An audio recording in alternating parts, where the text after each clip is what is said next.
Hello বন্ধুরা, সবাইকে স্বাগত জানাই স্টাডি সাকসেস কোচিং সেন্টারে। বন্ধুরা, তোমাদের জন্য আবারও চলে এসেছি এসএসসি এমটি 2025-এর আরেকটি নতুন প্র্যাকটিস সেট নম্বর 9 নিয়ে। খুবই ইম্পর্টেন্ট আজকের এই জেনারেল অ্যাওয়ারনেসের যে প্র্যাকটিস সেটের কোশ্চেনগুলো রয়েছে, রিসেন্ট যে এক্সাম প্যাটার্ন চলছে এসএসসির, তো সেই প্যাটার্ন অনুযায়ী কোশ্চেনগুলো কীরকম হতে পারে তোমাদের সব কিছুই জানা, ঠিক আছে? তোমাদের জানার মধ্য থেকেই কোশ্চেনগুলো হবে, কিন্তু কোশ্চেনের ধরনটা একটু অন্যরকম। কোশ্চেনটা যেগুলো ধরনের তোমরা কিন্তু আগে দেখোনি, তো সেই সকল নতুন নতুন ধরনের কোশ্চেন নিয়েই কিন্তু আমাদের এই প্র্যাকটিস সেটগুলো। তো তার জন্যই বলবো তোমাদেরকে সবাইকে, তোমরা রেগুলার ঠিক সন্ধ্যে 6:30 6:30 চলে আসবে, জয়েন করে যাবে ক্লাসে।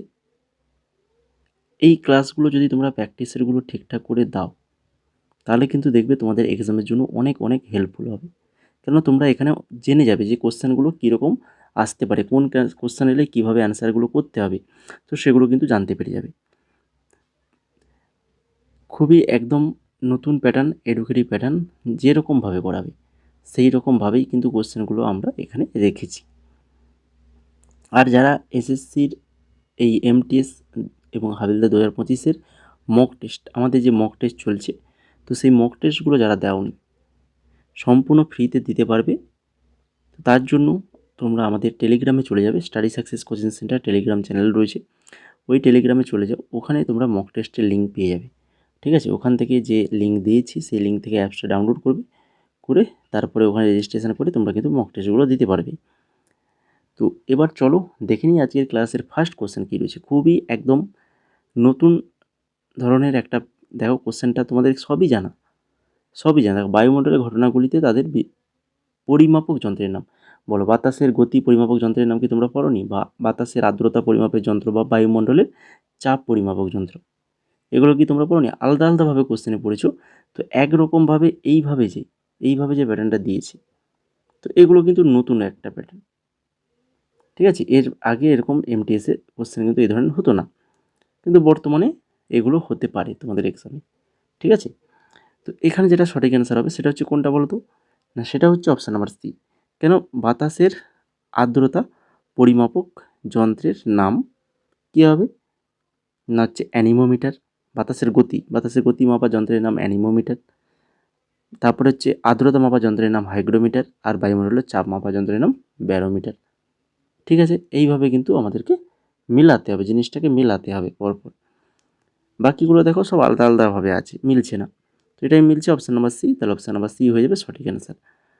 বোঝা গেল? এরপরে দেখো 2 নম্বর কোশ্চেন যেটা রয়েছে, নিম্নলিখিত কোন বায়ুমণ্ডলের স্তরে ওজোন স্তর অবস্থিত যা সূর্যের ক্ষতিকর অতিবেগুনি রশ্মি শোষণ করে? সূর্যের অতিবেগুনি রশ্মিকে শোষণ করে, সেটা কোন স্তর? না, সেটা হচ্ছে, বলো, পারবে, সবাই পারবে, স্ট্র্যাটোস্ফিয়ার। একদম ঠিক বলেছো, স্ট্র্যাটোস্ফিয়ার, যেটা টপোস্ফিয়ারের পরে। আমরা যে স্তরে থাকি সেটা হচ্ছে টপোস্ফিয়ারের পরেই থাকে স্ট্র্যাটোস্ফিয়ার। তো সেই স্ট্র্যাটোস্ফিয়ারে অতিবেগুনি রশ্মি শোষণের স্তর রয়েছে।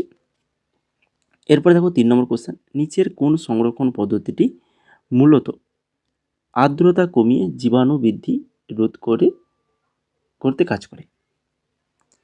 কোন সংরক্ষণ পদ্ধতি আর্দ্রতা কমিয়ে জীবাণু বৃদ্ধি রোধ করতে কাজ করে? তো সেটা হচ্ছে কোন? সেটা হচ্ছে অপশান নাম্বার সি, ডিহাইড্রেশন পদ্ধতি। তারপরে 4 নম্বর কোশ্চেন, দেখো এই ধরনের কোশ্চেনও তো অবশ্যই থাকবে, আমি আগেও বলেছি, আগের প্র্যাকটিসগুলোতেও দিয়েছি। বক্তব্যগুলি পড়ো, দুটো বক্তব্য এখানে দেওয়া রয়েছে।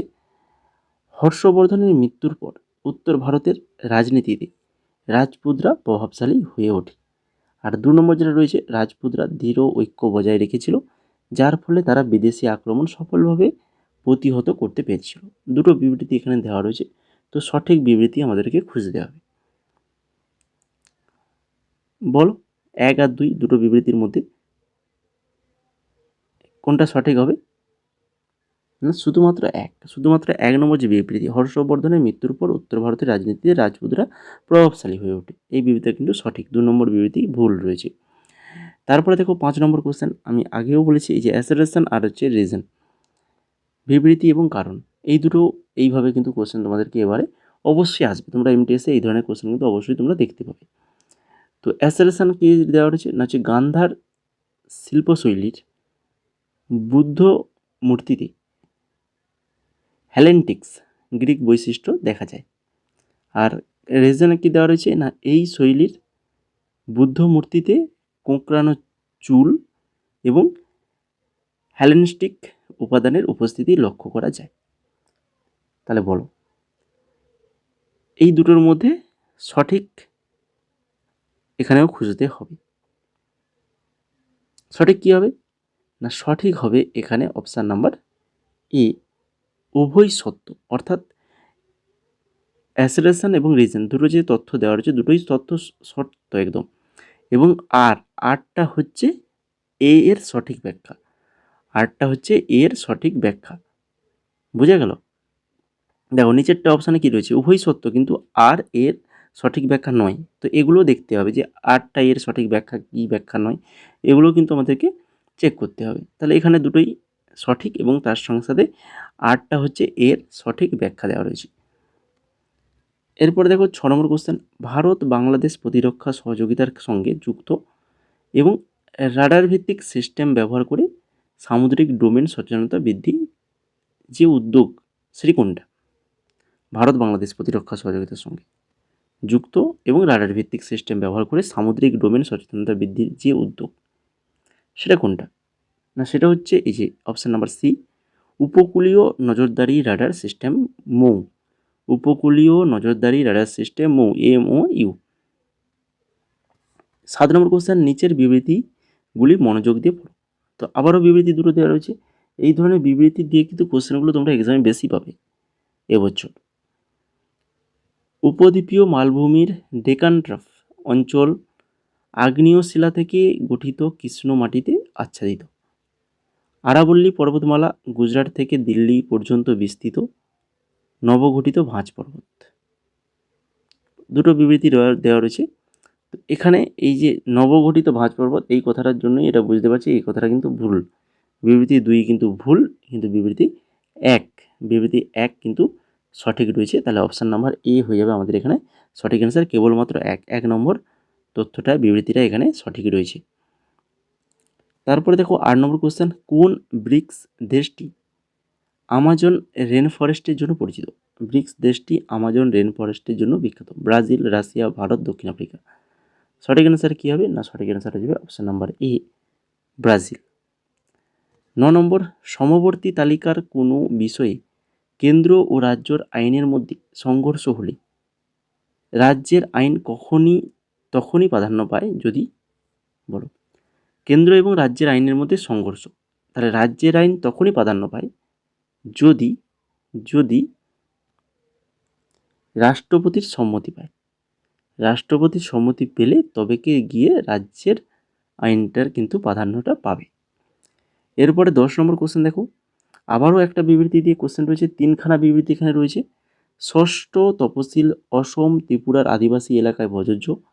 ষষ্ঠ তপশিলের অধীনে স্বায়ত্তশাসিত পরিষদ বন ব্যবস্থাপনা সম্পর্কিত আইন করতে পারে। আর ষষ্ঠ তপশিল ঝাড়খণ্ডে প্রযোজ্য। এই যে 3টে বিবৃতি রয়েছে এখান থেকেও আমাদের সঠিক বিবৃতি খুঁজতে হবে। তো সঠিক এখানে যে 3টে বিবৃতির মধ্যে তাদের মধ্যে কোনটা না, 1 নম্বর আর 2 নম্বর। 1 নম্বর বিবৃতি এবং 2 নম্বর বিবৃতিটা সঠিক, 3 নম্বরটা কিন্তু নয়। 1 নম্বরে কী রয়েছে না, ষষ্ঠ তপশিল অসম ত্রিপুরার অধিবাসী এলাকায় প্রযোজ্য, ঝাড়খণ্ডে কিন্তু প্রযোজ্য নয়। এখানে প্রযোজ্য দেওয়া ছিল তার জন্য এটা ভুল। আর ষষ্ঠ তপশিলের অধীনে স্বায়ত্তশাসিত পরিষদ বন ব্যবস্থাপনা সম্পর্কিত আইন করতে পারে। এরপরে দেখো 11 নম্বর। তার আগে তোমরা যারা ক্লাসটাকে এখনও লাইক করোনি, যদি ভালো লেগে থাকে এই ধরনের নতুন নতুন ধরনের কোশ্চেন যদি তোমরা পেতে চাও তো অবশ্যই আমাদের চ্যানেলটাকে সাবস্ক্রাইব করে আমাদের সাথে যুক্ত থাকো এবং ক্লাসটাকে লাইক করে দাও। অবশ্যই ক্লাসটা লাইক করো, বন্ধুদের শেয়ার করো। রেগুলার এখন এক্সামের আগে পর্যন্ত রেগুলার এই ধরনের কিন্তু প্র্যাকটিস সেট পাবে, যেখানে কিন্তু এই নতুন নতুন ধরনের কোশ্চেন কিন্তু আমি তোমাদের জন্য নিয়ে আসবো, তোমাদের জন্য আলোচনা করবো। তোমরা সেগুলো প্র্যাকটিস করো, তোমরা নিজেরা দেখো তোমরা কতটা প্রিপারেশন করছো, কোন সঠিক অ্যান্সার দিতে পারছো, কোনটা ভুল দিতে পারছো। তো সেগুলো একটু তোমাদেরকে দেখতে হবে, তোমাদেরকে পড়াশোনা করতে হবে। আর যারা আমাদের নোটসগুলো পারচেজ করেছো নোটসগুলো ভালো করে পড়ো, রেগুলার প্র্যাকটিস সেটগুলো দাও, প্র্যাকটিস সেট ক্লাসগুলো করে নেবে। তারপরের ডেটে পরের দিন আমি আজকে যে প্র্যাকটিস সেটটা হবে সেটা আমি পরের দিন একদিন পরে আমি পিডিএফটা দিয়ে দেবো আমাদের গ্রুপে, যে পেড গ্রুপ রয়েছে তো সেই পেড গ্রুপে দিয়ে দেবো। তো সেখান থেকে আরেকবার পড়ে নেবে, তাহলে জিনিসটা রিভাইজ হয়ে যাবে। তো তাহলে পড়াটা খুব সুন্দরভাবে হবে, মনেও থাকবে, তাই কি না? তো নোটসগুলো যারা নিয়েছো অবশ্যই ভালো করে ওগুলো পড়াশোনা করো। আর যারা যদি নতুন কেউ যদি নিতে চাও তাহলে 199 টাকায় তোমরা আমাদের কাছ থেকে ফুল কম্বো নোটস, যেখানে জিকে ইংলিশের পাশাপাশি ম্যাথ এবং রিজনিং এগুলো সমস্ত তোমরা 4টা সাবজেক্টের তোমরা নোটস পাবে 199 টাকায়। ঠিক আছে, তো দেখো যদি নিতে চাও মেসেজ করো, হোয়াটসঅ্যাপ নাম্বার রয়েছে। এবার দেখো 11 নম্বর কোশ্চেন। 11 নম্বর কোশ্চেনে কী রয়েছে? 73তম সংবিধান সংশোধনী আইন 1992 কোন ক্ষেত্রে আইনি সংস্কার এনেছিল? 73তম সংবিধান সংশোধনী আইন কোন ক্ষেত্রে আইনি সংস্কার এনেছিল? সঠিক অ্যান্সার হবে অপশান নাম্বার সি, গ্রামীণ স্থানীয় স্বশাসন ব্যবস্থা। গ্রামীণ স্থানীয় স্বশাসন ব্যবস্থা। ভারতের প্রথম নারী প্রধান বিচারপতি হিসেবে মনোনীত হতে চলেছেন কি? ভারতের প্রথম মহিলা প্রধান বিচারপতি হিসেবে মনোনীত হতে চলেছেন কে? তিনি হচ্ছেন justice B V. Nagarathna. Justice B V. Nagarathna. Option number B হয়ে যাবে সঠিক অ্যান্সার। কোশ্চেনটা কিন্তু ভালো করে মনে রাখো, এবার কিন্তু এক্সামে আসার চান্স প্রবল। তারপরে 2011 সালের জনগণনা অনুযায়ী ভারতের সবচেয়ে জনবহুল রাজ্য কোনটি? 2011 সালের জনগণনা অনুযায়ী ভারতের সবচেয়ে জনবহুল রাজ্য। বহুবার এগুলো আলোচনা করেছি, একদম ডিটেলসে আলোচনা করেছি। যদি ডিটেলস ক্লাস পেতে চাও তাহলে অবশ্যই আমাদের যে আগের যে ক্লাসগুলো করিয়েছি টপিক ওয়াইজ বা প্রিভিয়াস ইয়ার 2024 বা এসএসসির 2019 থেকে 2025 পর্যন্ত যে এক্সামগুলো হয়েছে তাদের যে কোশ্চেন অ্যান্সারগুলো আলোচনা করেছি, তো সেই সকল ক্লাসগুলো দেখো। ওগুলোর প্লেলিস্ট তোমরা ডেসক্রিপশানে পেয়ে যাবে, ওগুলো দেখো, পুরো ডিটেলস ক্লাস পেয়ে যাবে। বা ডিটেলসে যদি পড়তে চাও তাহলে আমাদের নোটসগুলো পারচেজ করলে ওখানে তোমরা ডিটেলসে জিনিসগুলো পেয়ে যাবে। ঠিক আছে, এগুলো আমরা অনেক আগেই অনেকবার ধরে আলোচনা করেছি, যারা পুরনো তারা তো অবশ্যই জানে। তো এটা সঠিক অ্যান্সার হবে option number C, Uttar Pradesh. Uttar Pradesh হিসেবে সঠিক অ্যান্সার, তাই কি না? এরপরে দেখো 14 নম্বর, 2011 সালের জনগণনা অনুযায়ী ভারতের কোন বয়স গোষ্ঠীর জনসংখ্যার শতকরা হার সর্বাধিক? কোন বয়স গোষ্ঠীর জনসংখ্যার শতকরা হার সর্বাধিক? তো সঠিক অ্যান্সার অপশান নাম্বার বি, 15 থেকে 59 বছর। 15 থেকে 59 বছরে এই গোষ্ঠী কিন্তু জনসংখ্যাটা সব থেকে বেশি। তারপরে 15 নম্বর, ব্রিক্স। ব্রিক্সের প্রধান উদ্দেশ্য কী? ব্রিক্সের প্রধান উদ্দেশ্য হচ্ছে অর্থনৈতিক সহযোগিতা। অপশান নাম্বার বি সঠিক অ্যান্সার, অর্থনৈতিক সহযোগিতা। তারপরে তাপমাত্রা বৃদ্ধি পেলে পরিবাহীর রোধের কী হয়? তাপমাত্রা বৃদ্ধি পেলে পরিবাহী রোধ কী হবে? কী হবে? বাড়বে, রোধ বাড়ে। এরপরে একটি পাথর স্থির গতিতে বৃত্তাকার পথে চলছে, এর গতি সম্পর্কে নিম্নলিখিত কোন বিবৃতি সঠিক? একটা পাথর স্থির গতিতে বৃত্তাকার পথে চলছে, এর গতি সম্পর্কে নিম্নলিখিত কোন বিবৃতিটা সঠিক? সঠিক যেটা হবে সেটা হচ্ছে পাথরটি বৃত্তের কেন্দ্রের দিকে একটা স্থির ত্বরণ অনুভব করে। পাথরটি বৃত্তের কেন্দ্রের দিকে একটা স্থির ত্বরণ অনুভব করে। তারপরে দেখো ইসরো দ্বারা দিশা স্যাটেলাইটগুলির উদ্দেশ্য কী? ইসরো দ্বারা উন্নয়নাধীন দিশা স্যাটেলাইটগুলির উদ্দেশ্য কী? পৃথিবীর ঊর্ধ্ব বায়ুমণ্ডল ও মহাকাশ আবহাওয়া অধ্যয়ন। পৃথিবীর ঊর্ধ্ব বায়ুমণ্ডল এবং মহাকাশ আবহাওয়া অধ্যয়ন। তারপরে 19 নম্বর, নিচের ইসরো মিশনগুলিতে তাদের প্রধান উদ্দেশ্যের সাথে মেলান। প্রথমে যে ধরনের কোশ্চেনটা দিয়েছিলাম সেই ধরনের দেখো আবার। চন্দ্রযান-2, আদিত্য L1 আর হচ্ছে মঙ্গলযান। তো এই মিশনগুলো হয়েছিল এই তিনটে ইসরোর। তো প্রধান উদ্দেশ্যর সাথে মেলাতে হবে কিসের কারণে? চন্দ্রযান-2 যেটা কি চাঁদের কক্ষপথ। তারপরে আদিত্য L1 সূর্য অধ্যয়ন, আর মঙ্গলযান মঙ্গলের কক্ষপথ, তাই কি না? তো অপশান নাম্বার বি হয়ে যাবে এখানে সঠিক অ্যান্সার। এইভাবে এক এক করে পরপর কিন্তু মেলাতে হবে। তারপরে 20 নম্বর কোশ্চেন, কত্থক নৃত্যের তাল বা লয়ের চিহ্নিতকরণের জন্য কোন বাদ্যযন্ত্র ব্যবহার করা হয়? কত্থক নৃত্যের তাল চিহ্নিত করার জন্য কোন বাদ্যযন্ত্র ব্যবহার করা হয়? তবলা ও পাখাওয়াজ। তবলা ও পাখাওয়াজ ব্যবহার করা হয়। আর নৃত্যের আমি আগের দিনে তো বলেছি, নৃত্যে যদি ক্লাস পুরো দেখতে চাও, প্রত্যেকটা নৃত্য আমাদের শাস্ত্রীয় নৃত্য এছাড়াও অন্যান্য যে নৃত্যগুলো রয়েছে, তো তার জন্য টপিক ওয়াইজ ক্লাসের মধ্যে যে নৃত্যের ক্লাসটা করিয়েছি রিসেন্ট, তো সেই ক্লাসটা অবশ্যই দেখবে। এবার দেখো 21 নম্বর কোশ্চেন, গুজরাটের কোন নৃত্যটি নবরাত্রির সময় লাঠি দিয়ে পরিবেশিত হয়? নবরাত্রির সময় লাঠি দিয়ে পরিবেশিত হয় গুজরাটে। সেটা হচ্ছে ডান্ডিয়া রাস। ডান্ডিয়া রাস যেটা কিন্তু গুজরাটের খুবই একটি বিখ্যাত একটি নৃত্য, ভালো করে মনে রাখো, ভেরি ভেরি ইম্পর্ট্যান্ট একদম। তারপরে দেখো কেরালায় সাধারণত কোন নৃত্যটি বিবাহ অনুষ্ঠানে পরিবেশিত হয়? কেরালার বিবাহ অনুষ্ঠানে পরিবেশিত হয় যে নৃত্য সেটা হচ্ছে ওপ্পানা। ওপ্পানা নৃত্য, এটা কোথাকার? তাহলে বিহারের নয়, কেরালায় অনুষ্ঠিত হয়। এই নৃত্যটি পরিবেশিত হয় বিবাহ অনুষ্ঠানে পরিবেশিত হয়। তারপরে দেখো 23 নম্বর, নিম্নলিখিত কোনটি একটি পরোক্ষ করের উদাহরণ? প্রত্যক্ষ আর পরোক্ষ কর হয়, তো পরোক্ষ করের উদাহরণ যেটা হচ্ছে সেটা হচ্ছে কোনটা? জিএসটি, পণ্য ও পরিষেবা কর, যেটা জিএসটি হয় এটা কিন্তু একটি পরোক্ষ কর, ঠিক আছে। আর বাকি আয়কর, কর্পোরেট কর, সম্পদ কর এগুলো হবে না। জিএসটিটা ভালো করে মনে রাখো, একটা পরোক্ষ কর। এই কোশ্চেনটা কিন্তু অনেকবার এসছে, খুবই ইম্পর্টেন্ট কোশ্চেন। এই বছর যে এক্সামগুলো হচ্ছে এই এক্সামেও কিন্তু এই কোশ্চেনটা এসছে। প্রত্যেকটা কোশ্চেন আমরা সেই ধরনের রেখেছি। ভারতের কোন ভাষা পরিবারের সর্বাধিক বক্তা রয়েছে? কোন ভাষার পরিবারের সর্বাধিক বক্তা রয়েছে? সঠিক answer option number B, Indo আর্য ভাষার পরিবারের সর্বাধিক বক্তা রয়েছে। লাস্ট কোশ্চেন আজকের ক্লাসের, দ্বিপাক্ষিক বাণিজ্য চুক্তির মূল উদ্দেশ্য কী? দ্বিপাক্ষিক বাণিজ্য চুক্তি এর মূল উদ্দেশ্যটা কী? মূল উদ্দেশ্য হচ্ছে দুটি দেশের মধ্যে মুক্ত বাণিজ্যকে উৎসাহিত করা। এটাই হচ্ছে দ্বিপাক্ষিক বাণিজ্য চুক্তির মূল উদ্দেশ্য। তো এই ছিল মোট আজকের 25খানা কোশ্চেনগুলো দেখতে পারছো কেমন ধরনের কোশ্চেন। তোমরা কোশ্চেন প্র্যাকটিসেরগুলো দেখলেই বুঝতে পারবে, তোমরা নিজেরাই বুঝতে পারবে, তাই কি না?